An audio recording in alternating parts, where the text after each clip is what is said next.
এখানে যারা বয়োজ্যেষ্ঠ আছেন সকলকে আমার প্রণাম এবং আর যারা আছেন অনেক অনেক শুভেচ্ছা এবং ধন্যবাদ।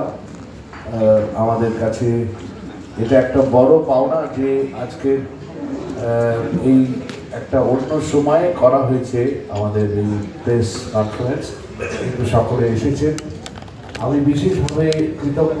আজকে আমার দুদিকে যাদেরকে দেখছেন আমার অত্যন্ত কাছের আমাদের শিরাজগঞ্জ ফাউন্ডেশন ট্রাস্টের একেবারে খুব হৃদয়ের কাছের মানুষজন, প্রত্যেকের কাছে আমার অনেক অনেক ঋণ আরও বেড়ে যায় প্রত্যেকবার যখন ডাকি। যেমন আমার বাঁদিকে, একদম বাঁদিকে আমার খুব কাছের বন্ধু ভাই পণ্ডিত দেবাশিস ভট্টাচার্য, কিন্তু গিটার বাজায়। এবারে আছেন তিনি পণ্ডিত দেবাশিস ভট্টাচার্য শরৎ বাদক।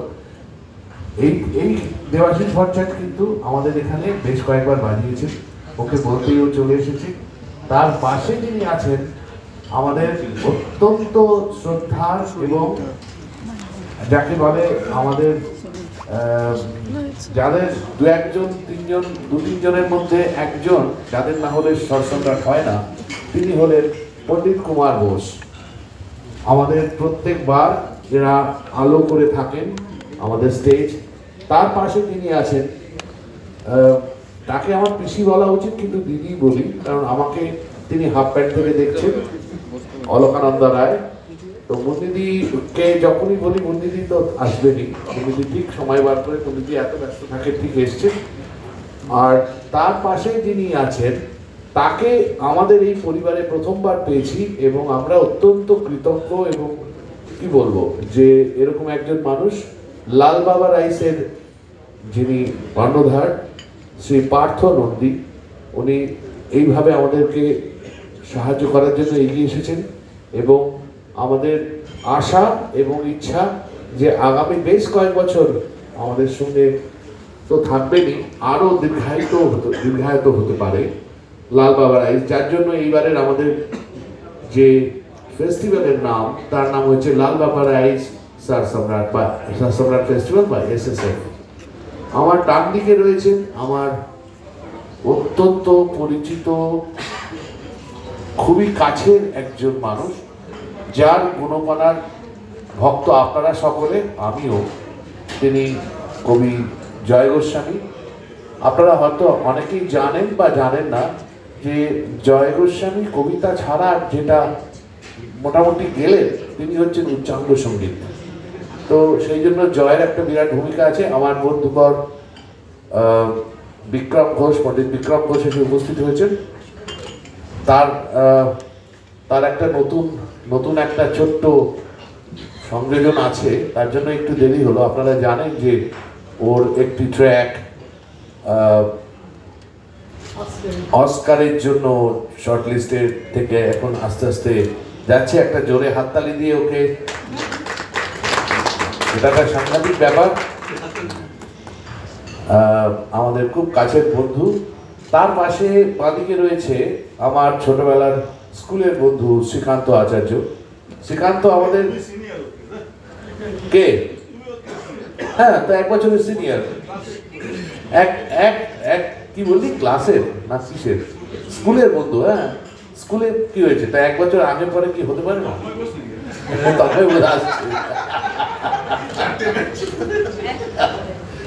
তো শ্রীকান্ত আমাদের সঙ্গে ভীষণভাবে যুক্ত, প্রতি বছর আসে।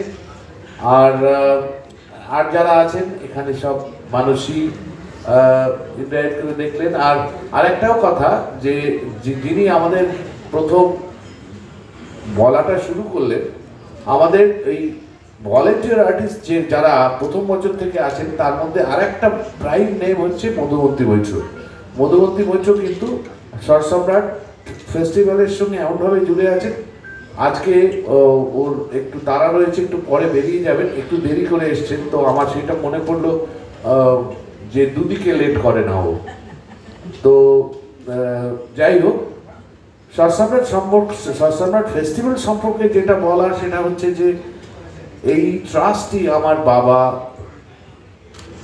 রঞ্জন মজুমদারের নামে হয়েছিল, শ্রীরঞ্জনী ট্রাস্ট। 2003-এ বাবা চলে যান, তারপরে এই ট্রাস্ট তৈরি করে আমরা অনুষ্ঠান শুরু করি এবং 2009-তে আমার অন্যতম গুরু ওস্তাদ আলিউর খান সাহেব, আমার প্রথম এবং প্রধান গুরু কিন্তু ওস্তাদ বাহাদুর খান সাহেব, তার চলে যাওয়ার পরে আমি ওস্তাদ আলিউর খান সাহেবের কাছে যাই এবং উনি চলে যাওয়ার পরে আমরা ভেবেছিলাম, আমি ব্যক্তিগতভাবে ভেবেছিলাম যে একটি ফেস্টিভ্যাল শুরু করব ওনার নামে, যেটি ওনার মাপের, ওনার সঙ্গে যায় সেরকম। তো সেইটার জন্য অনেক দিন ওয়েট করতে হয়েছে। প্রথমবার আমরা করি 2013-তে। পণ্ডিত তরুণ ভট্টাচার্য আমাদের আর এক বন্ধু, বিখ্যাত সন্তুর বাদক, উনিও এসে পৌঁছেছেন, উনিও আমাদের অনুষ্ঠানে অংশগ্রহণ করেছেন। তো সেইভাবে আমাদের শুরু।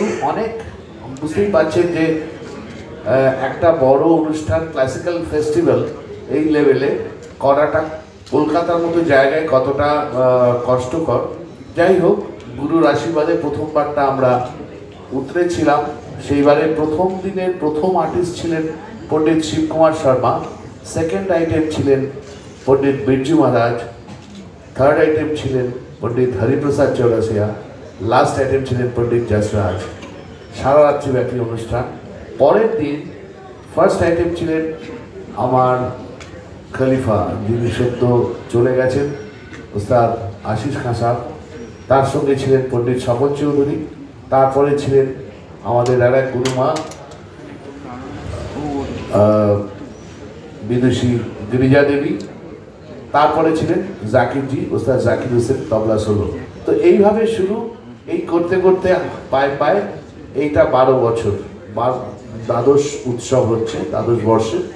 এবং এইবারে আমরা যেভাবে ভেবেছিলাম, মধুমন্তী একটু উল্লেখ করে দিয়েছেন যে আমাদের প্রথম দুদিন তো ছিলই, তৃতীয় দিন ছিলেন ওস্তাদ জাকির হোসেন। এবং আমি আমার অনুষ্ঠানে সাধারণত বাজাই না, কিন্তু এইবারে জাকিরজি বলেছিলেন যে এবার তোমার সঙ্গে বাজাবো, এবার তুমি বাজাবে। কারণ বুঝতেই পারেন যে এত বড় অনুষ্ঠান সামলে তারপরে নিজের বাজানোর মতো অতটা আমার মানে ক্ষমতা আছে কিনা আমি জানি না। যাই হোক, কিন্তু জাকিরজির অত্যন্ত একটা এক্সর্শনের জন্য তার ডাক্তার তার যে অ্যাডভাইস দিয়েছেন সেই অনুযায়ী উনি মানছেন। বেশ কয়েক মাস উনি একটু রেস্টে আছেন, উনি আবার সুস্থ হয়ে গেলেই আবার এই অনুষ্ঠানটি হবে। কিন্তু আমাদের ওই দিন যে দুটি আলাদা অনুষ্ঠান ছিল, সেই অনুষ্ঠানের যে ধারাটা আছে সেইটা পরে উল্লেখ করে দেবে। সেদিনকে দুটি অনুষ্ঠান ছিল আমার জাকিরজির আগে। প্রথমে ছিল একটি ইনস্ট্রুমেন্টাল আনসাম্বল আমার স্টুডেন্টসদের নিয়ে, যেটা ইন্দ্রায়ু ডাইরেক্ট করছে। আর দ্বিতীয় অনুষ্ঠান ছিল ধনঞ্জয় হেগড়ে, একজন আপকামিং মিউজিশিয়ান, খুব ভালো, পণ্ডিত ভেঙ্কটেশ কুমার ও বিনায়ক তর্বির ছাত্র, যিনি থাকেন ধারওয়ারে। তো এই দুটি অনুষ্ঠানকে আমরা আগের দুদিনে ভাগ করে দিয়েছি, অর্থাৎ আমাদের 2টো থেকে সাধারণত হয়, এবারে 1টা থেকে শুরু হচ্ছে।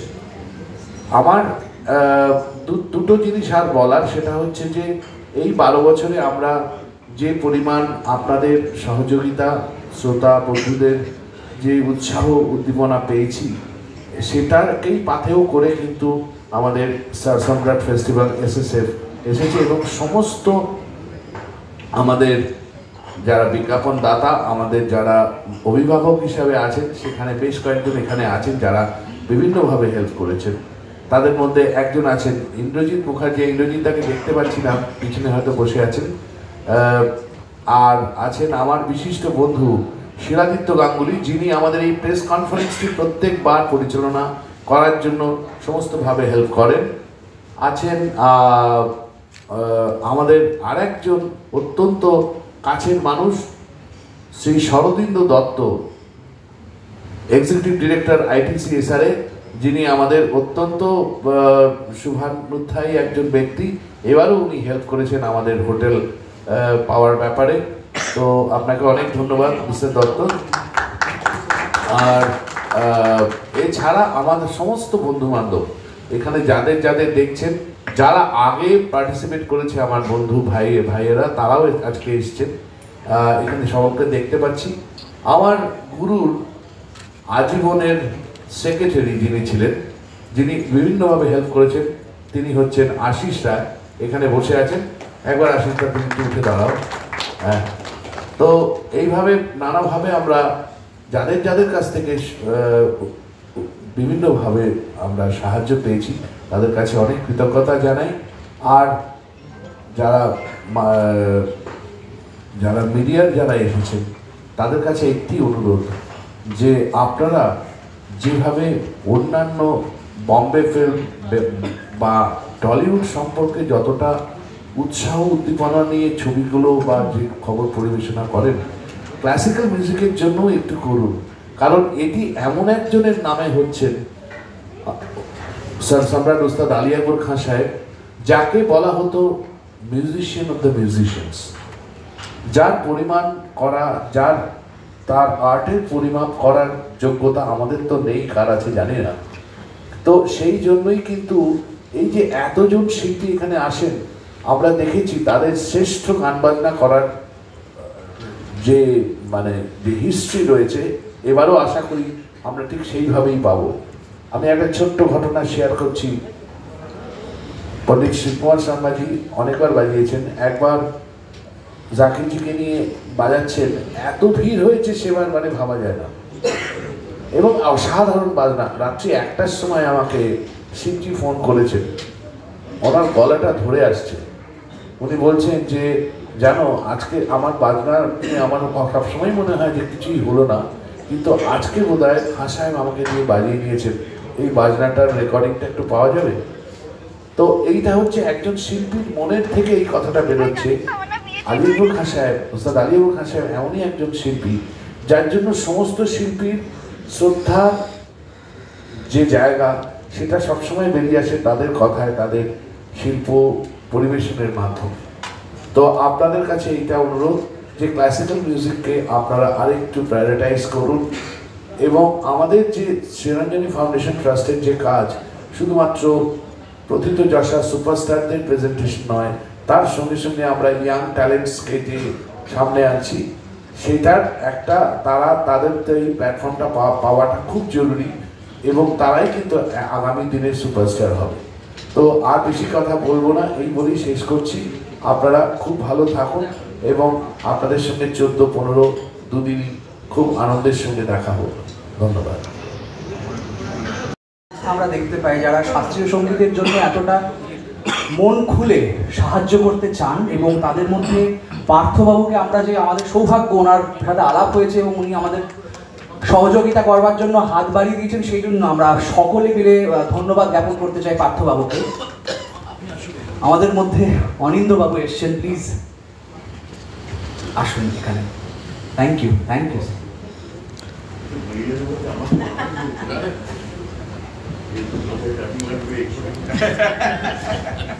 পার্থবাবুর কাছে আমরা অবশ্যই কিছু শুনতে চাইবো, এবং এখানে তো আপনারা দেখছেন যে আমাদের এই মঞ্চ ক্রমশই তারকা খচিত হচ্ছে।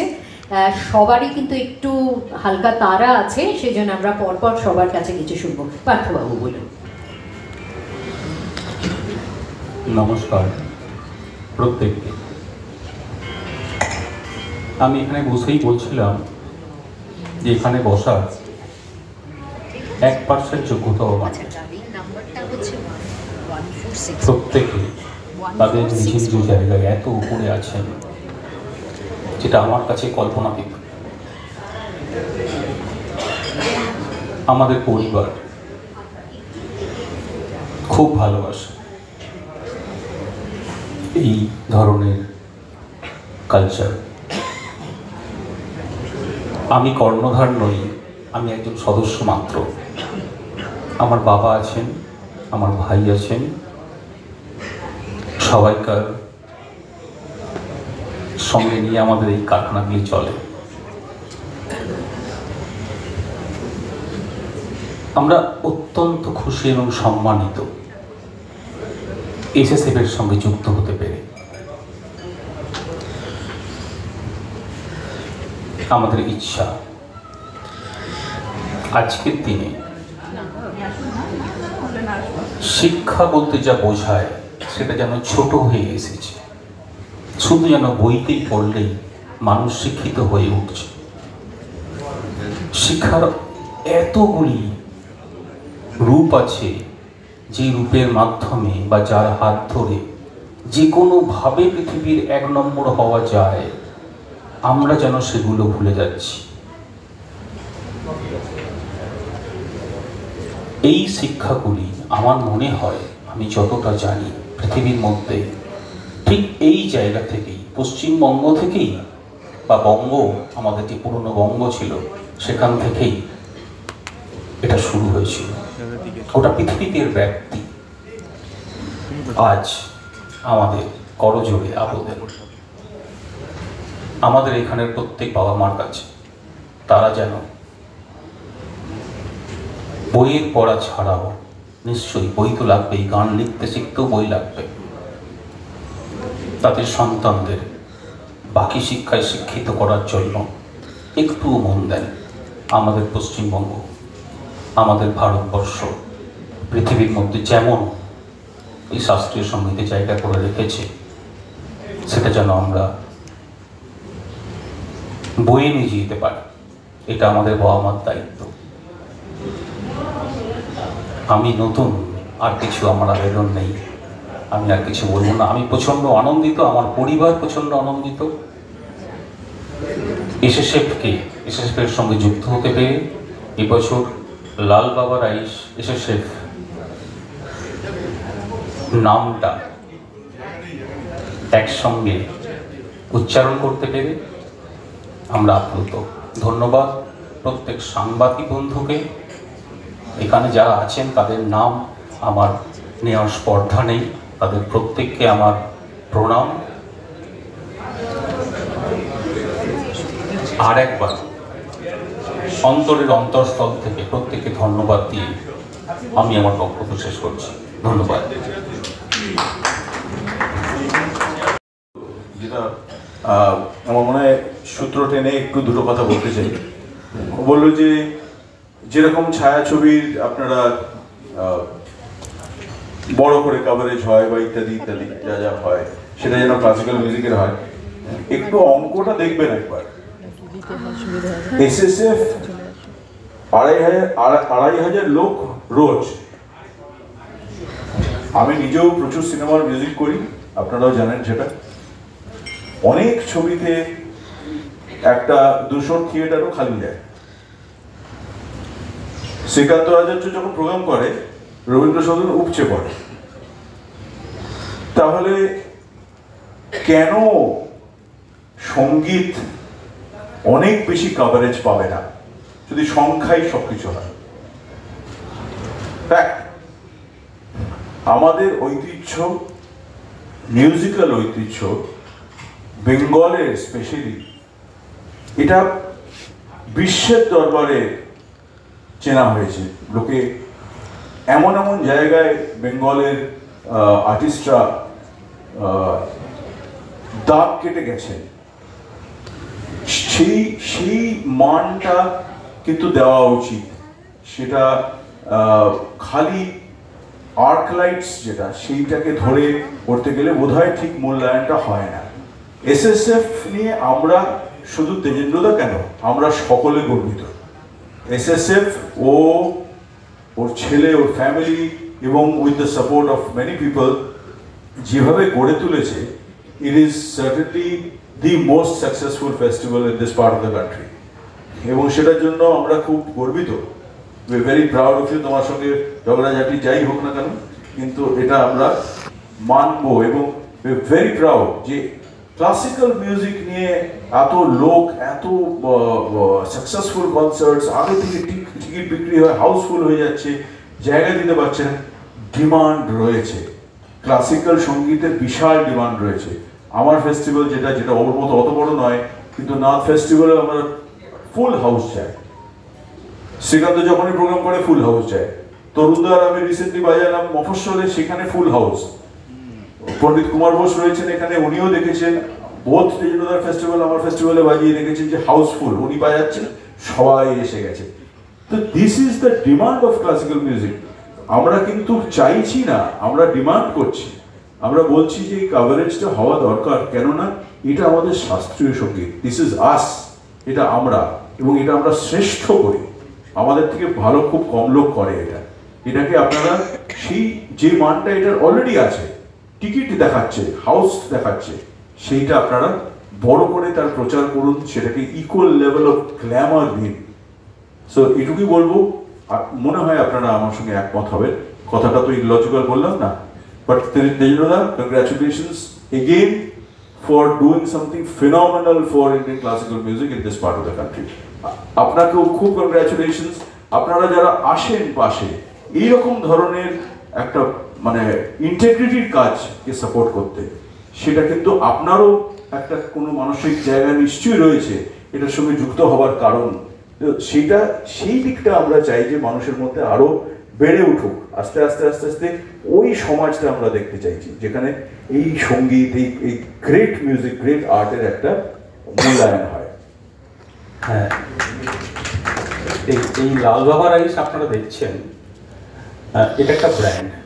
এই যে কোম্পানিটা, সেটা ভদ্রেশ্বর রাইস মিল।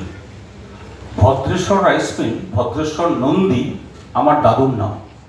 আমি একটু আগেই পণ্ডিতজিকে বলছিলাম, দাদুর হারমোনিয়ামটা এখন আমাদের বাড়িতে আছে। আমি আজকে এখানে কেন, দাদুর ওই টান, ওই জিন আমাকে এখানে নিয়ে এসছে। অসম্ভব ভালো সঙ্গীত করেছেন ওই ভদ্রেশ্বর নন্দী, যার নামে আজ আমাদের ফ্যাক্টরি। ওনার হারমোনিয়াম আমার বাড়িতে এখনো আছে। ধন্যবাদ, ধন্যবাদ।